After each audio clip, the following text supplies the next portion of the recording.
انس رضی اللہ تعالیٰ عنہ بیان کرتے ہیں کہ نبی اکرم صلی اللہ علیہ وسلم سعد ابن عبادہ رضی اللہ تعالیٰ عنہ کے پاس تشریف لائے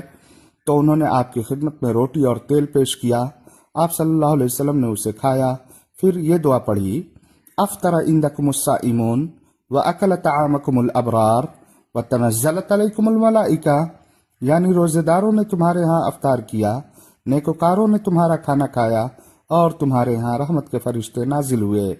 یہ حدیث سنن ابو داؤد اور سنن ابن ماجہ میں موجود ہے۔ اسی طرح سے اس حدیث کو امام نسائی نے عمل الیوم واللیلہ میں اور امام نووی نے الاذکار میں ذکر کیا ہے۔ شیخ البانی نے مشکات المصابیح کی تخریج میں اس حدیث کو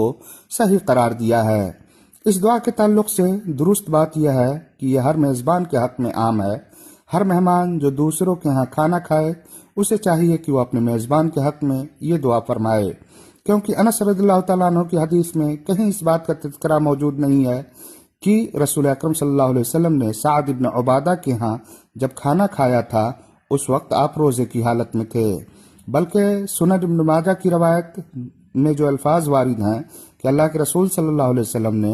سعد ابن عبادہ کے ہاں جب افطار کیا تھا آپ اس وقت روزے کی حالت میں تھے، یا جب آپ نے کھانا تناول فرمایا تھا اس وقت روزے کی حالت میں تھے، وہ روایت ضعیف ہے، کیونکہ اس کی سند میں مصعب بن ثابت نامی ایک راوی ہے اور اسے انہوں نے عبداللہ ابن زبیر سے روایت کیا ہے، اور مصعب بن ثابت جب عبداللہ ابن زبیر سے روایت کرتے ہیں تو مزید ضعیف ہوتے ہیں۔ یہی وجہ ہے کہ سنن ابن ماجہ کی اس حدیث کو شیخ البانی اور دیگر محدثین نے ضعیف قرار دیا ہے، بلکہ شیخ البانی اس حدیث کے تعلق سے کہتے ہیں: صحیح دون قولہ افطر رسول اللہ صلی اللہ علیہ وسلم، یعنی رسول اکرم صلی اللہ علیہ وسلم کے افطار کرنے والی بات کے علاوہ روایت کی دوسری باتیں ثابت ہیں۔ اس تعلق سے شیخ البانی رحمہ اللہ آداب الزفاف میں لکھتے ہیں: وَاعْلَمْ أَنَّ هَذَا الذِّكْرَ لَيْسَ مُقَيَّدًا بَعْدَ إِفْطَارِهِ بَلْ هُوَ مُطْلَقٌ، وَقَوْلُهُ أَفْطَرَ عِندَكُمُ الصَّائِمُونَ لَيْسَ هُوَ إِخْبَارًا بَلْ دُعَاءٌ لِصَاحِبِ الطَّعَامِ بِالتَّوْفِيقِ حتى يفطر الصائم عنده، وليس في الحديث التصريح بأن النبي صلى الله عليه وسلم كان صائما فلا يجوز تخصيصه بالصائم، یعنی معلوم ہونا چاہیے کہ یہ دعا افطار کے بعد کے لیے مقید نہیں ہے